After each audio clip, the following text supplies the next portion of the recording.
오늘 말씀 제목은 삶의 목표를 향하여. 한번 받아서 하실까요? 삶의 목표를 향하여. 삶의 목표를 향하여. 사랑하는 성도 여러분, 우리는 지난 시간까지 신명기를 공부하고 오늘부터 여호수아서를 공부할 것입니다. 우리가 신명기를 공부하면서 느낀 것 중에 하나는 우리 인간의 힘으로는 여러분 아무것도 할 수 없다는 것. 우리의 힘, 우리의 능력, 우리의 이 사람의 힘으로는 여러분 별것. 우리가 생각할 때 내가 뭐 노력하고 애쓰고 힘쓰고 하면 뭐 할 것 같지만 여러분 하나님의 은혜 주시지 아니하면 그 힘, 그 능력, 그 꾀, 그 지혜 아무것도 아닌 것 같이 되어버린다는 것입니다. 그래서 우리는 오직 예수 그리스도만 바라보고요. 오직 전능하신 하나님의 은혜를 구하고 하나님의 도움을 받아야 힘입어야 삶의 목표를 향하여 한 걸음 한 걸음 이렇게 우리가 이제 나아가게 될 수 있다 하는 것입니다. 그러므로 우리는 오직 하나님이 주신 주님이 주신 말씀을 붙들고 순종했을 때 주님의 은혜와 능력을 힘입게 되고 그리고 하나님이 우리를 붙들어 사용한다는 것을 알고 깨닫게 해준 내용이 신명기입니다. 이 세상에서는 어떤 위대한 사람도요, 단번에 갑자기 어느 날 위대한 사람이 된 사람은 아무도 없습니다.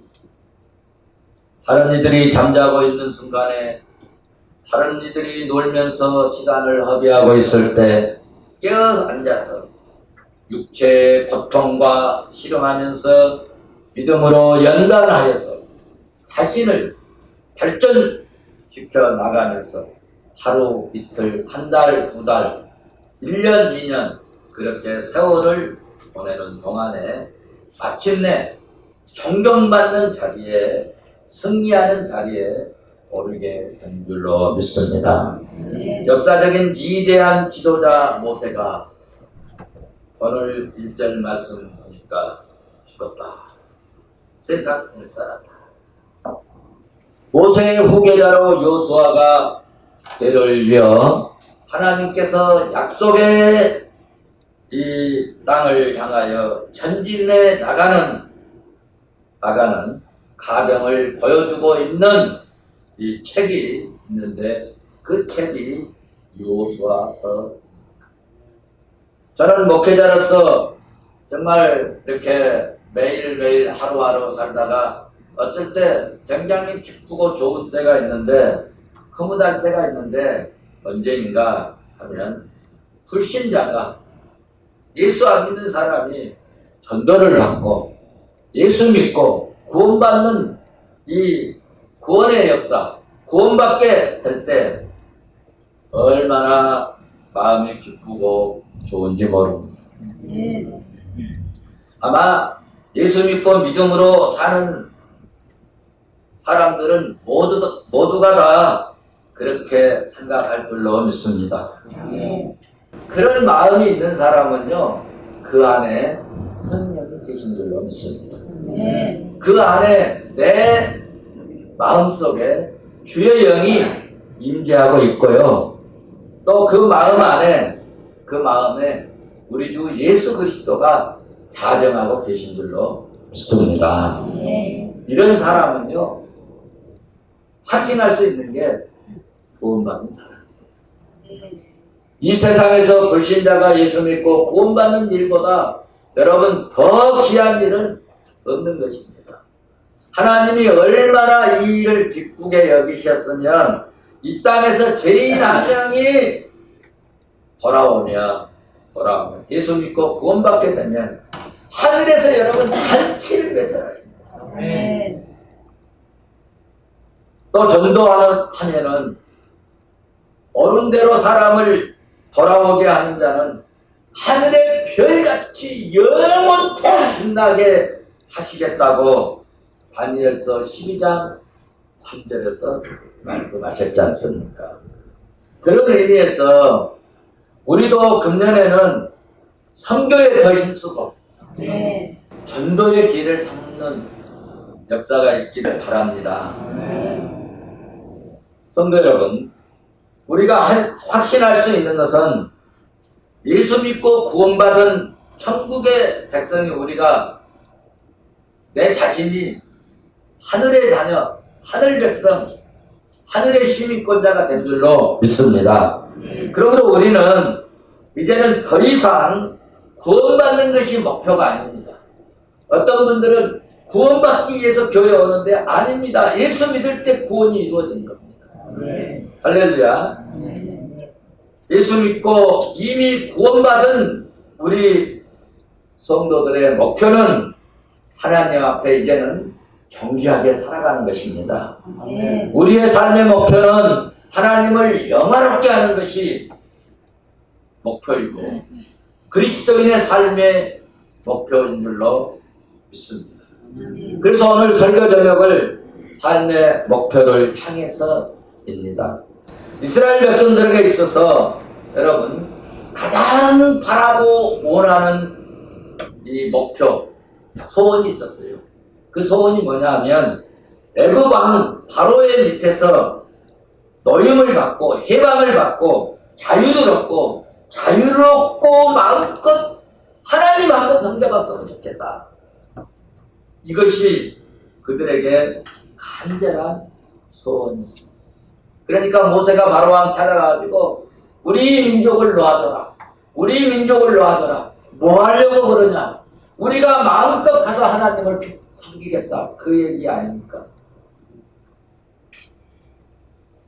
그런데 이스라엘 민족에게 출애굽하는 이 최대의 사건이 일어났습니다. 기적적으로 이 최대의 사건이 실제적으로 일어났습니다. 하나님의 기적적인 역사로 이스라엘 백성들이 430년 만에 여러분 출애굽을 했습니다. 자유를 얻었어요. 애굽의 노예들이 자유를 얻어서 광야로 나왔습니다. 이와 같은 사건을 세세히 기록한 성경이 있는데 이 사건을 세세히 기록한 성경이 모세오경입니다. 모세오경은 창세기, 출애굽기, 레위기, 민수기, 신명기 이 5권을 모세오경이라고 이 모세오경의 핵심적으로 다루고 있는 내용이 뭐냐 하면 이스라엘 백성들이 애굽 땅에서 종로를 가다가 자유를 얻어서 해방되어서 애굽을 탈출하고 그리고 출애굽했던 사건을 초점을 맞춰서 기록한 것이 여러분 모세오경입니다. 그들은 하나님이 세운 모세의 인도함을 받아서 애굽 땅에서 광야로 나왔습니다. 자유를 얻었습니다. 430년 만에 얻은 자유입니다. 놀라운 꿈 같은 기적이 실제적 역사 속에서 일어났습니다. 쉽게 말하면 이 믿음이 바라는 것들의 실상이 된 줄로 믿습니다. 그런데 이제 광야에서는 자유를 얻은 것이 더 이상 그들의 소원이 아니었습니다. 이제 새로운 목표가 생긴 거예요. 새로운 목표를 향해서 이제는 가야 됩니다. 이스라엘 민족의 새로운 목표는 하나님이 주시기로 한 약속의 땅으로 가는 것이 목표입니다. 아멘. 이스라엘 민족의 새로운 목표로 하나님이 주시기로 한 약속의 땅, 은혜의 땅, 축복의 땅으로 가는 것이 그들이 새로운 목표로 설정되게 된 것입니다. 그들의 새로운 목표는 언약의 땅을 찾아가는 것입니다. 언약의 땅, 약속의 땅, 가나안 땅입니다. 가나안 땅은 하나님이 주시기로 약속했고 언약했고 그 땅은 젖과 꿀이 흐르는 꿀이 흐르게 된다는 땅입니다. 이 땅이 가나안. 이제 이스라엘 민족의 삶의 목표는 그러므로 자유가 아닙니다. 적과 꿀이 흐르는 땅, 가나안 땅, 하나님이 주시기로 한 그 약속의 땅으로 가는 것입니다.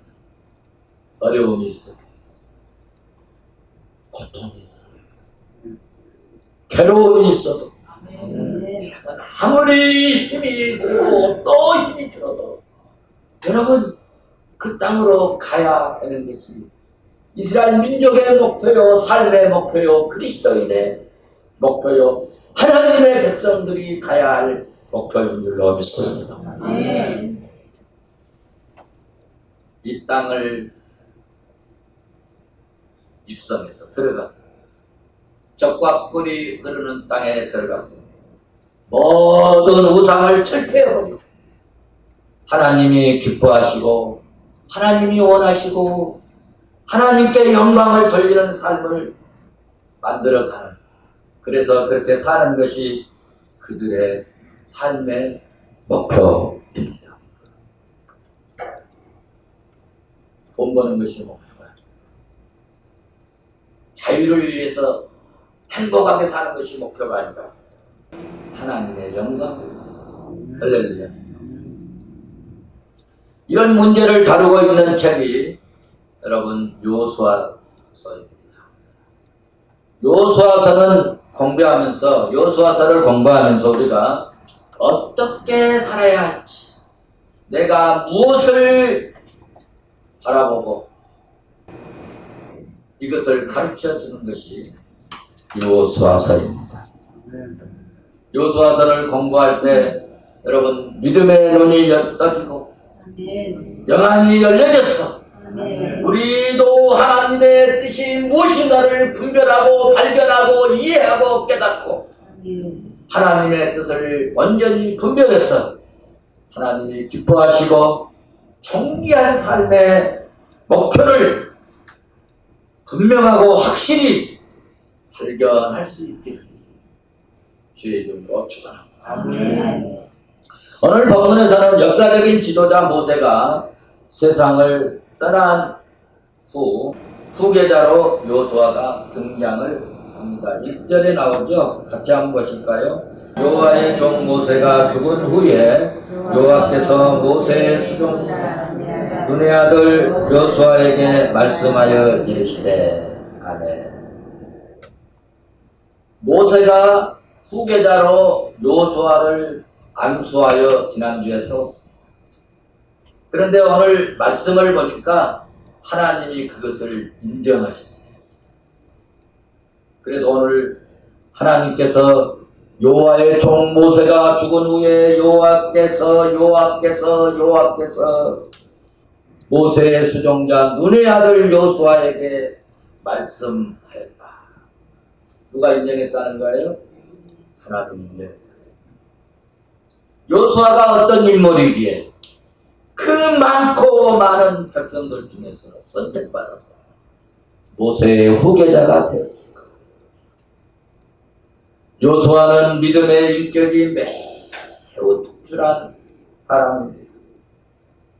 여호수아를 공부하면서 여러분 여호수아를 만나게 될 줄로 합니다.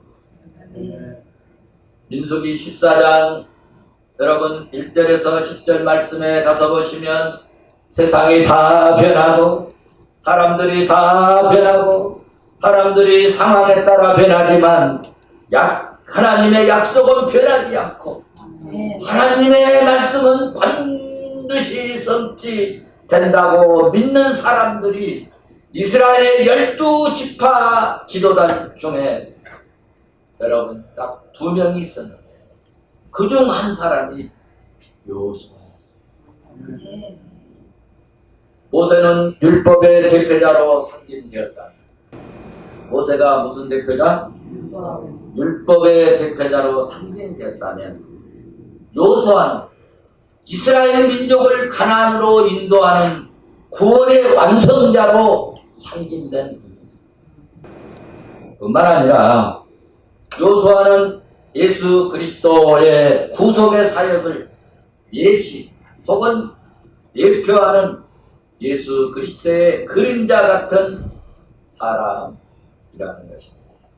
그래서 모세와 요수아 이 두 인물을 보면 여기서 우리는 우리의 구원의 비결을 알 수 있는데, 율법으로는 구원을 얻을 수 없지만 예수 그리스도에 의해서 은혜로 우리의 구원이 가능하다는 사실을 암시해 주고 있습니다.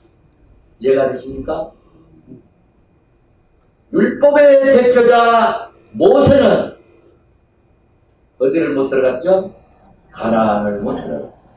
철저한 율법의 상징인 인물도 가나안을 못 들어갔죠. 요수아는 믿음의 지팡이가 없었습니다. 그런데 모세보다도 더 부족합니다. 더 나가야 가. 마음이 얼마나 두렵고 떨렸는지 이제 여러분 보시면 압니다. 그런데 그런 사람인데 하나님의 은혜로 그 불순종했던, 그 참으로 난폭했던 이스라엘 민족을 가나안까지 이끌어간 사람이, 지도자가 요수아였다. 그래서 우리의 구원은 오직 예수 그리스도를 믿는 믿음으로 하나님의 주권적 선택의 은혜로 예수 믿고 구원받게 됨을 믿고 하나님의 은혜에 더욱더 감사할 수 있기를 바랍니다. 자, 그러면 적과 꿀이 흐르는 하나님의 약속하신 이 축복의 땅 가나안을 어떻게 갈 것인가? 이들에게는 아무것도 없습니다. 그런데 어떻게 가나안을 들어갈 것인가? 적과 꿀이 흐르는 가나안 땅을 하나님께서 가라고 명령을 하셨죠. 하나님께서 가나안 땅 약속하신 그 땅 꼭 들어가야 할 땅인데, 이 땅을 들어가기 위해서 어떻게 해야 되느냐? 광야에서는 그냥 모세만 따라다녔으면 됐습니다. 그런데 가나안 땅 들어가기 위해서는 이제는 어떻게 해야 되느냐? 내가 스스로 싸워야 됩니다. 싸워서 이기고, 싸워서 얻어야 할 땅이고, 싸워서 이기고 들어가야 할 땅입니다. 본문 3절 말씀을 봐보십시오. 내가 모세에게 말씀한 바와 같이 너와 너희 발바닥으로 밟는 것은 모두 내가 너희에게 주었느니. 끝부분에 너희의 4절 끝부분에 너희의 영토가 되리라. 그렇습니다. 가나안은 하나님이 약속한 땅이요, 하나님이 주시기로 한 땅이요, 하나님이 이미 그들에게 약속해서 들어갈 수 있도록 준비된 땅입니다. 그 땅은 반드시 이스라엘 백성들의 땅이 됩니다. 믿습니까? 믿음대로 될지어다. 왜 이스라엘 백성들의 땅이 됩니까? 하나님이 주시기로 약속했기 때문입니다. 이 말씀을 믿고 나가면 반드시 이기고 승리하는 땅을 차지하게 된다는 거예요. 그러면 그냥 가느냐? 두 번째, 마음에 새길 말씀이 있는데 6절, 7절의 말씀을 우리는 붙들어야 합니다. 우리 6절 같이 한번 보시겠습니다. 시작. 강하고 담대하라. 너는 내가 그들의 조상에게 맹세하여 그들에게 주리라 한 땅을 이 백성에게 차지하게 하라. 7절. 오직 강하고 극히 담대하여 나의 종 모세가 내게 명령한 그 율법을 다 지켜 우러나 좌로나 치우치지 말라. 그리하면 어디로 가든지 형통하니. 아멘. 여러분, 오늘 6절, 7절 보면은 그냥 우리가 이제 하나님이 주신다고 했으니까 들어가면 될 텐데, 강하고 담대하라. 또 7절 위해서는 오직 강하고 담대하라. 무슨 일이 있다는 거예요? 두렵게 할 일이 있다. 힘들게 될 일이 있다. 무섭게 될 일이 있다. 그래서 7절에 우로나 자로나 치우치지 마라. 그리하면 어디로 가든지 형통하리. 9절 보시면 내가 내게 명령한 것이 아니냐. 강하고 뭐하지 마라. 담대하라. 뭐하지 말라. 두려워하지 말라. 놀라지 말라. 내가 어디로 가든지 내 하나님 여호와가 너와 함께하는 은이라 하십니다. 여기에서 핵심적인 내용이 뭐예요? 어려움이 있고 힘든 일이 있고 두려운 일이 있고 무서운 일이 있고 걱정될 일이 있고 그럴지라도 강하고 담대하라. 놀라지 말아라. 적군이 있어도 두려워하지 말아라. 놀라지 말아라. 너희들이 싸워서 차지해야 할 땅이라는 뜻입니다. 6절, 7절, 9절 너희들이 싸워서 차지해야 할, 점령해야 될 땅이다. 다만 너희들이 약하니까, 너희들이 가진 것이 없으니까, 너희들이 무기가 없으니까, 너희들이 나약하니까, 너희들은 군인이 아니니까 그 대신 강하고 담대한 마음으로 나가서 싸우면 내가 하나님이 이기게 해주실 것이고 승리하게 해주실 것이고 도와주셔서 반드시 그 땅을 점령하도록 은혜를 베풀어 주시겠다는 의미의 말씀입니다. 승리를 뭐 해주신다? 보장해 주시겠다는 뜻입니다. 그래서 5절 말씀에 내 평생에 너를 능히 대적할 자가 없겠다라고 말씀해 주셨습니다. 그러니까 성도 여러분, 이스라엘 백성들이 가나안 땅으로 가는 길이 결코 쉬운 일이 아니다는 말씀입니다. 가나안 이 정복은 결코 어렵고 힘든 일이지만 강하고 담대함으로 믿음으로 하나님 이 말씀 붙들고 하나님 신뢰하고 하나님 의지하고 나가서 싸우라는 것입니다. 나가서 싸우면 9절의 끝부분에서 내 하나님 여호와가 너와 함께 하느니라. 사랑하는 성도 여러분, 주님이 함께 하시면 어떤 일이 있어도 어떤 상황일지라도 어떤 어려움이 있을지라도 이기고 승리하고 차지하고 존귀한 일을 이루게 될 줄로 믿습니다. 그래서 예수 그리스도께서 부활하시고 승천하실 때 제자들에게 우리 주님이 해주신 말씀이 있는데요. 마태복음 28장 20절, 마태복음 마지막 장 마지막 절인데요. 뭐라고 말씀하십니까? 볼지어다 내가 세상 끝날까지 너희와 항상 함께할지어다. 할렐루야. 주님이 항상 세상 끝날까지 함께해 주시겠다. 이 말씀을 붙들고요, 그 당시 예수 따라다니고 예수 의지하고 예수 제자들을 잡아가지고 죽이고 핍박하고 감옥 가게 하고 하형시키고 하는 그런 시대에 제자들이 이 말씀을 붙들고 이 말씀을 믿고 부활하신 예수 그리스도를 증거하기 시작했습니다. 십자가에 달리신 예수 그리스도가 다시 살아나셨다고 생명을 걸고 목숨을 걸고 복음을 믿으라. 주 예수를 믿으라고. 주 예수를 믿어야 구원을 얻는다고.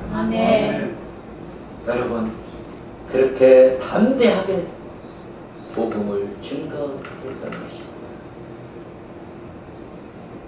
그래서 교회가 세워지고, 그래서 하나님 나라가 확장되고, 그래서 우리나라에도 복음이 들어오고, 우리도 그러므로 이제 우리의 삶의 목표가 잘 살고 복 받는 것이 삶의 목표가 아니라 하나님의 뜻을 이루는 것이, 하나님을 기쁘게 해드리는 것이, 구원받아 하나님 나라 백성 되게 하는 이 존귀한 일에 여러분 힘쓰는 것이 우리 삶의 목표가 되었으면 좋겠습니다. 아멘. 돈 벌어서 뭐 하시나? 건강해서 뭐 하시나?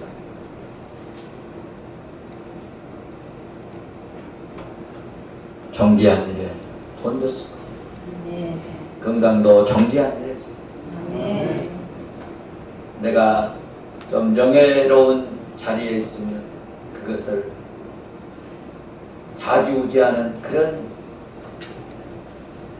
일로 사용되어지지 않고 존귀한 하나님의 거룩하신 기쁘고 온전한 뜻을 이루어 드리는 일에 사용되어지고 쓰임받았으면 좋겠습니다. 아멘. 7절 말씀에 그리하였습니다. 우리가 그렇게 살면 7절 말씀에 형통하고 할렐루야. 8절에는 뭐라고 말씀했습니까? 평탄케 되리라. 평탄하게 될 줄로 믿습니다. 삶의 목표를 우리가 육신적인 것에서 영적인 것으로 목표를 바꾸고 새롭게 하면, 설정을 하면, 새롭게 설정하면 새로운 역사가 일어나요. 우리가 하나님의 말씀을 새롭게 여러분 우리가 설정하고 새롭게 우리가 말씀으로 업그레이드 시키면요, 우리가 삶을 살아가는데 하나님께서 어른이 알아서 더 좋게, 더 복되게, 더 가치있게, 더 존귀한 인생으로 살아가도록 은혜를 주시겠다. 오늘 우리 이거 다짐하고 결정하고 마음에 우리 정말 마음속에 또 확정하고 하나님 이제는 새로운 삶의 목표를 향해서 가겠습니다. 그렇게 해서 존귀하고 복되고 복된 저와 여러분 되시기를 주의 이름으로 축원합니다. 축원합니다.